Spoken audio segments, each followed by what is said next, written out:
موضوع ہے، بہت ڈائیورس ہے، بہت ملٹی ڈائمینشنل ہے، تو اس کی بالکل ایک نئی ڈائمینشن پر جس پہ ہمارے یہاں گفتگو نہیں ہوئی، تو میں صرف اس کے حوالے سے چند پوائنٹس پیش کروں گا بغیر کسی تاخیر کے. اور شکریہ سمیجو صاحب، آپ نے مجھے سندھی کی کانفرنس میں دعوت دی. مجھ سے پہلے انجم الطاف صاحب اتنی عمدہ گفتگو کر رہے ہیں، تو میں بالکل ایک اور آپ کو لسانیات کے ایک اور منطقے میں لے جانے کی کوشش کروں گا. چند پوائنٹس ہیں. پہلی بات یہ کہ جو زبان ہے یہ شناخت ہی نہیں، یہ طاقت کا ذریعہ بھی ہے، جس کا ذکر ابھی بھی ہوا. ایک زبان جو ہے وہ جب کوئی شناخت حاصل کر لیتی ہے تو اس شناخت کے ساتھ طاقت بھی جڑ جاتی ہے، تو وہ زبان پھر دوسری جو زبانیں ہیں جو شناخت کے مسئلے سے دوچار ہوتی ہیں اور طاقت سے محروم ہوتی ہیں، وہ ان پہ حکمرانی بھی کرنے لگتی ہے. آپ نے ایک محاورہ سنا ہوگا کہ تلوار کا زخم بھر جاتا ہے، زبان کا نہیں. اگر آپ اس کو انریول کرنے کی کوشش کریں تو تلوار کی گویا جو زد ہے وہ انسانی بدن تک ہے، لیکن جو زبان ہے اس کی جو زد ہے انسانی بدن سے آگے انسانی سیلف تک، انسانی روح تک، انسان کے شعور ذات تک، اور انسان کی اندر کی جو ایک مائکرو ایک یونیورس ہے اس کے اندر جتنی اس کی سرحدیں ہیں. بلکہ وہ جو وٹگنسٹائن نے کہا تھا کہ the limit of my language, the limit of my universe is the limit of my words. تو گویا وہ جو آپ اندر دنیا کا تصور رکھتے ہیں تو زبان کا زخم وہاں تک پہنچتا ہے. اس سے آپ زبان کی طاقت کا اندازہ لگائیے. لیکن زبان میں جو طاقت ہے یہ اس کی اپنی انٹرنسک خصوصیت نہیں ہے. کسی زبان کے اندر خود طاقت نہیں ہے. زبان کو یہ طاقت باہر سے دی جاتی ہے، باہر کے سسٹم سے. زبانوں کی جب ہائرارکیز بنائی جاتی ہے اس سے زبانوں کو طاقت ملتی ہے، اور ریاست کی جو پالیسی ہوتی ہیں وہ اس کو طاقت دیتی ہیں. اس کانفرنس کا ایک تھیم ہے کہ زبان، علم اور میراث. اس کو کئی طرح سے یہاں کھولا بھی گیا، وسام صاحب نے بہت عمدگی سے کھولا. تو میرا بھی آج کی گفتگو کا موضوع یہی ہے کہ زبان کا تعلق ان دونوں کے ساتھ بہت زیادہ ہے، علم کے ساتھ بھی ہے اور میراث کے ساتھ بھی ہے. ایک عام فہم تو مفہوم یہ ہے کہ جو زبان ہے وہ علم کی ترسیل کا ذریعہ ہے. علم پیدا کیا جاتا ہے اور زبان اس علم کو آگے کمیونیکیٹ کرتی ہے، اس کو برقرار رکھتی ہے، قائم رکھتی ہے، صدیوں تک محفوظ رکھتی ہے اور آگے نسلوں تک پہنچاتی ہے. ایک تو یہ ہے کہ علم باہر ہے، زبان اس کو پیش کرتی ہے. لیکن ایک اور دوسرا بھی ہے جو میں جس کا پیش کرنا چاہتا ہوں، اور جو یہیں اسی علاقے کے ایک آدمی نے پیش کیا تھا کہ زبان بجائے خود ایک علم ہے. یعنی ہم جب بولتے ہیں تو صرف ابلاغ نہیں کر رہے ہوتے، ہم ابلاغ جو کرتے ہیں وہ علم کا ابلاغ کرتے ہیں. زبان بجائے خود، یعنی ایک تو یہ کہ باہر علم موجود ہے، زبان اس کی ترسیل کر رہی ہے. دوسرا ایک نظریہ وہ ہے کہ زبان بجائے خود علم ہے. اور یہ جو آدمی نے پیش کیا تھا اسی کو اپنی میراث کے ساتھ میں جوڑتا ہوں، اور اس آدمی کا نام تھا دیناگ. ایک بدھسٹ یہ لنگوسٹ تھے. یہاں آپ جانتے ہیں کہ جو لسانیات کی پرانی روایات رہی ہیں ان میں ایک برہمنی روایت ہے اور ایک بدھی روایت ہے، اور اگرچہ وہ ہندوستان میں پیدا ہوئیں لیکن ان دونوں روایتوں میں بہت فرق ہے، لسانیات کے نظریات میں الگ فرق ہے. اور جو دیناگ تھا اس کا ہمارے یہاں چند کتابوں میں ذکر ہوا ہے، لیکن عام طور پر ہم جو لسانیات پہ جتنی بھی گفتگو کرتے ہیں وہ ساری کی ساری یورو سینٹرک ہوتی ہے. یہاں بیٹھے ہوئے تمام جو اہل علم ہیں اگر ان سے پوچھے بڑے بڑے لسانیات کے ماہرین کون گزرے ہیں تو وہ ولیم جونز کا نام لیں گے، میکس مولر کا نام لیں گے، سوشیر کا نام لیں گے، نام چومسکی کا نام لیں گے، ڈیوڈ کرسٹل کا نام لیں گے، جو رومن جیکبسن کا نام لیں گے، ایڈورڈ سیپر کا نام لیں گے، اور موجودہ جو اسٹیون کنکر ہیں جنہوں نے کہا ہے کہ لینگویج ایک انسٹیٹ کی طرح ہے ان کا نام لیں گے. لیکن ان میں سے کبھی ان کا آپ کو پانینی کا نام نہیں ملے گا، اور آپ کو خاص طور پر جو دیناگ ہے اس کا نام نہیں ملے گا، اور اس کے علاوہ ناگورجن کا نام نہیں ملے گا، دھرم کیرتی کا نام نہیں ملے گا، واسو بندھو کا نام نہیں ملے گا، آریو دیو کا نام نہیں ملے گا. یہ سب لوگ تھے جو بدھسٹ تھے اور انہوں نے لسانیات پہ کام کیا تھا. بدھزم کا گندھارا کے ذریعے اور دوسرے کے ذریعے حتی تک منجو دڑو بھی آپ جائیں تو وہاں بھی آپ کا سامنا ایک بدھسٹ جو ایک اثرات ہیں ان سے ہوتا ہے. تو اس کے بارے میں بنیادی بات جاننا یہ کہ ان کا لسانیہ سے تعلق کیا بنتا ہے. بدھزم کو مذہب کہنا بھی بہت مشکل ہے، لیکن ایک بات میں بہت مختصر کہہ سکتا ہوں کہ جو بدھزم ہے وہ ہر طرح کی میٹا فزکس، ہر طرح کی آئیڈیالزم، اہمیت پسندی اس سے بالکل خالی اور تصوریت سے خالی ہے. اور یہ وہ مطلب ایک فکر ہے جو سند اور روایت کی بجائے جو انفرادی غور و فکر ہے اور خود ہر فرد اپنی انلائٹنمنٹ تک خود پہنچ سکتا ہے، یہ اس میں یعنی جتنا. اور اس میں دیناگ نے ایک نظریہ متعارف کروایا تھا جس کو ہتو چکرا کہا جاتا ہے. ہتو کہتے ہیں ریزن کو، چکر یعنی جو عقل اور استدلال کا اس کے ذریعے.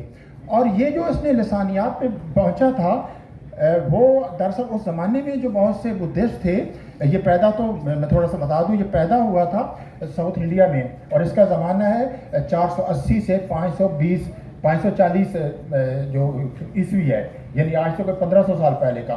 ساؤتھ انڈیا میں کانچی کا علاقہ، وہاں پیدا ہوا، اور وہاں ایک ناگ دت تھے، ان کی شاگردی اختیار کی جو ہینایان بدھ مذہب کا ایک پیرو تھا، اس کے پاس گیا۔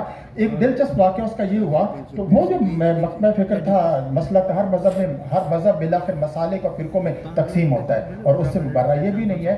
تو اس کا یہ تھا کہ انسانی جو بدن ہے اس کے اندر ایک روح یا سیلف ایک ہے، اور اس نے کہا تھا یہ نہ تو انسانی بدن کی طرح ہے نہ اس سے مختلف ہے، اور اسے کہا کہ تمہاری تعلیم یہ ہے کہ تم بیٹھ کے اپنے اندر اس سیلف کو تلاش کرو۔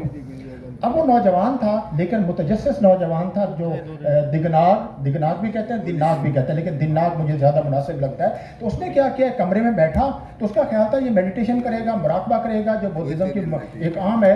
اور اس نے کیا کہ کمرے میں گیا، دن کا وقت تھا، آپ نے ارد گرد آگ جلا لی اور بیٹھ گیا۔ جب اس کو پتا چلا ناگدت کو یہ کیا کر رہا ہے، کیا یہ مذاق بن رہا ہے، اس نے کہا جی آپ نے کہا تھا کہ اپنے اندر تلاش کرو، تو جتنی روشنی باہر ممکن تھی، کچھ دن کی روشنی، پھر باقی جو کمی تھی میں نے آگ کی روشنی، تو اب میں اس کو اندر تلاش کر رہا ہوں، لیکن مجھے اپنے اندر وہ نہیں ملی جو آپ کہہ رہے تھے۔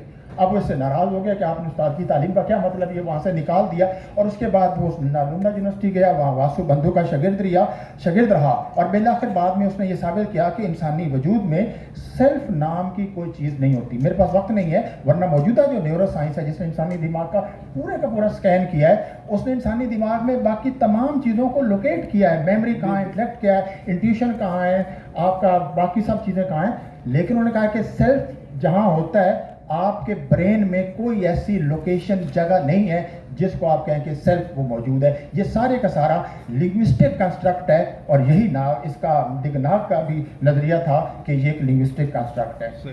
خیر اس کے بعد اس کی جو تعلیم ہوئی، اس نے علمیات میں تعلیم حاصل کی، یعنی جو ایپسٹیمولوجی، لاجک، اور اس کے ساتھ زبان کے ساتھ وہ تعلیم حاصل کرتا رہا، واسو بندھو کے ساتھ وہ وہاں موجود رہا۔ لیکن ایک طریقہ جس کا میں ذکر کرنا چاہتا ہوں کہ وہ ان سارے جو نظریات بعد میں اس کے تشکیل دیے ان تک پہنچا کیسے، اس کے لیے اس نے کہا کہ کتابوں پر انحصار کرنے کی بجائے جو مختلف یعنی جو تشریحات کی جاتی ہیں بدھ مذہب کی، ان کی بجائے اس نے بحث اور گفتگو اور مکالمے کو ذریعہ بنایا، اور اس کو کہا گیا کتابوں میں لکھے کہ وہ بحث کا بیل تھا، وہ کسی کو جیتنے نہیں دیتا تھا۔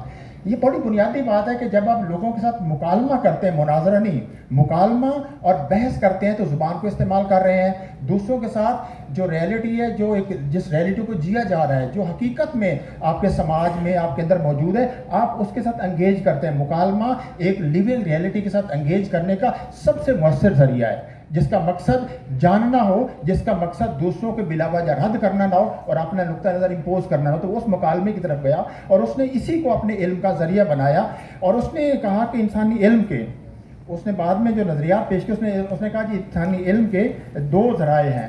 ایک ذریعے کو اس نے کہا جو سینسیشن ہے، اور دوسرے نظریے کو اس نے کہا انفرنس۔ لیکن اس سے پہلے میں ایک بات کہنا، یہ جو ساری اس نے نظریات پیش کی، اس کی بڑی مشہور کتاب ہے پرمانا ساموکا، جس کا ترجمہ انگریزی میں ماساکی ہتھوری نے کیا ہے۔ یہ سنسکرت میں تھی، لیکن یہ مختلف ٹکڑوں میں ملی ہے، نظم کی صورت لکھی گئی، لیکن اس نے خود کمنٹری بھی کی ہے، میں نے بھی وہ انگریزی کتاب پڑھی ہے، اس کے ذریعے ان تک وہ پہنچا ہوں۔ تو ظاہر سنسکرت میں نہیں آتی، لیکن اصل اس کی زبان جو سنسکرت تھی۔ اب اس نے کہا کہ انسانی علم کے یہ دو ذرائع ہیں، ایک سینسیشن ہے اور دوسری جو ہے وہ انفرنس ہے۔ اس نے کہا جس جو سینسیشن کا علم ہے، یہ بہت سی جگہوں پہ اور بھی آپ کو مل جائے گا، اس نے کہا سینسیشن کا جو علم حاصل ہوتا ہے وہ ریئل نالج ہوتا ہے، یعنی علم ایک جو حقیقت میں آپ حسیات کے ذریعے حاصل کرتے ہیں۔ اس نے کہا جی یہ نان کنسیپچول ہے، پری لنگول ہے، نان لاجیکل ہے، لیکن یہ شک و شبہ سے بالا تر ہے، اور علم کا اگر کوئی معتبر ذریعہ ہے تو اس نے کہا یہ سینسیشن۔ دوسرا اس نے کہا جو علم ہے وہ انفرنس یا استخراج سے پیدا ہوتا ہے، اور جو استخراج سے پیدا ہوتا ہے وہ لینگویج کا پیدا کرتا ہے۔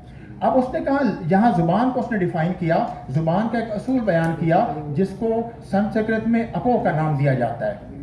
اب اپو کا جو نظریہ ہے وہ یہ ہے کہ جب آپ زبان کا کوئی بھی جب لفظ استعمال کرتے ہیں تو دراصل اس سے مختلف اور جو متضاد الفاظ ہوتے ہیں ان کو اخراج کرتے ہیں. مثال جو دی گئی اس کتاب میں کاؤ کی، گائے کی، اس نے کہا کہ جب گائے کا لفظ استعمال کرتے ہیں تو گائے کا معنی اس لیے قائم ہوتا ہے کہ آپ تمام جو نان کاؤ ہیں ان کو نکال دیتے ہیں.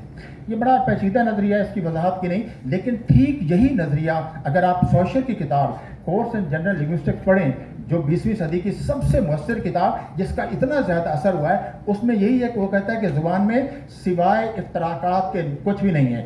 مطلب there are only differences in the language, اور کچھ بھی نہیں ہے. یہ سارے کا ساریہ جو اپو کا نظریہ ہے وہ بالکل جو اس کا ساختیات کا نظریہ ہے بالکل عین بین وہی ہے. اور اس طرح جو یہ ہے دیناگ ان کو ایک تاریخی اولویت ہے کہ جنہوں نے زبان کا، یہ اپو کا اور زبان کے تفریقی رشتوں کا ایک نظریہ دیا. اور وہ کہنا یہ چاہتا ہے کہ جب ہم زبان استعمال کرتے ہیں جو لفظ ہے وہ اپنے آپ میں منفی ہے، کہ دوسرے جو غیر عناصر کو منفی کرتا ہے، لیکن جملہ مثبت ہوتا ہے. کہ جب ہم جملہ بولتے ہیں تو وہ معنی خیز ہو جاتا ہے، لیکن جو لفظ ہوتا ہے وہ منفی، یعنی لفظ کی جزلیات منفی ہے، لیکن جو سینٹینس ہے وہ جو ہے وہ ایک پازیٹیو چیز ہے، اس لیے ہم کنوے کرتے ہیں. لیکن وہ جو معنی کنوے کرتے ہیں، جسٹ منٹ، جو معنی کنوے کرتے ہیں وہ ہوتا ہے انفرنس کا نتیجہ. یعنی دوسرے لفظوں میں جب ہم کہتے ہیں کہ وہ چیز نرم ہے، گرم ہے، میٹھی ہے، شیریں ہے، طویل ہے، تلخ ہے، یہ ایکچولی جو باہر کی ریئلٹی ہے یہ اس ریئلٹی کو زبان پیش نہیں کرتی، اس ریئلٹی سے کہ جو تصورات اور کنسیپٹ ہیں وہ پیش کرتی ہے. سینسیشن نان کنسیپچول ہے، لیکن زبان کا ہر لفظ کنسیپچول ہے اور سٹرکچرڈ ہے اور اس ریئلٹی سے فاصلے پر ہے. تو لہذا وہ جو زبان ہمیں علم دیتی ہے وہ چیزوں کا حقیقی علم نہیں دیتی، چیزوں سے متعلق زبان کے اندر پیدا کیے گئے تصورات کا علم دیتی ہے جو عام طور پر سوشلی اور کلچرل پیدا کیے جاتے ہیں. اب یہی میں کہنا یہ چاہتا تھا کہ جب ہم زبان کو یا زبان کے یا لسانیات کے علم کو ڈی کولونائز کرنا چاہتے ہیں تو اسی خطے میں جو بنیادی نظریات پیش کیے گئے زبان سے متعلق، اگر آپ 20ویں صدی کی لسانیات دیکھیں اور دو لسانی فلسفے فلاسفر، یعنی ایک تو سوشیئر کا جو لسانیات کا ہے اور دوسرا ویٹگنسٹائن کا، اس کی دو کتابیں ٹریکٹرس ہے یا فلاسفیکل انویسٹیگیشن ہے، اگر آپ ان میں وہ سارے فلسفے دیکھیں تو آپ کو لگے گا کہ ان کا جو پیش رو تھا وہ یہ ایک آدمی تھا، دیناگ تھا، اور جو اسی زمین کا، اسی خطے کا رہنے والا تھا جس کا تعلق ہماری میراث کے ساتھ تھا. اور اس علم کی ایک جو خصوصیت ہے کہ جاننا کی ضروری ہے،